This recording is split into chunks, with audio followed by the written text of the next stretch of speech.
หนังตัววิทรัลในละคนนี่ก็หมายความว่ามันเป็น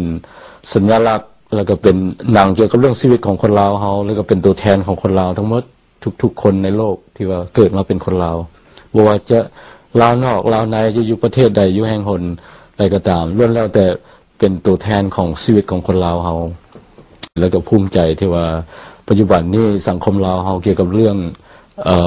การพัฒนาภายสื่อสารมวลชนนี่กำลังเริ่มมีการขยายตัวขึ้นมาเริ่มมีแมกกาซีนเริ่มมีนักสร้างหนังเริ่มมีนักร้องนักแสดงหนังหลายๆจำพวกขึ้นมาตัวนี้เป็นความภูมิใจของทวีสุขแล้วก็เป็นความฝันคนลาวเฮานี่ล้วนแล้วแต่มีความสามารถ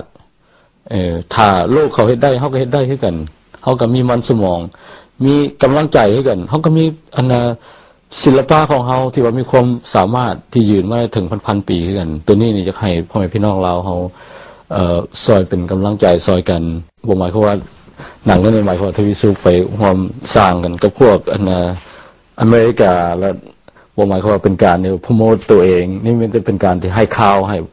พ่อแม่พี่น้องรับฟังว่าพวกเฮานี่มาฮอดใส่แล้ว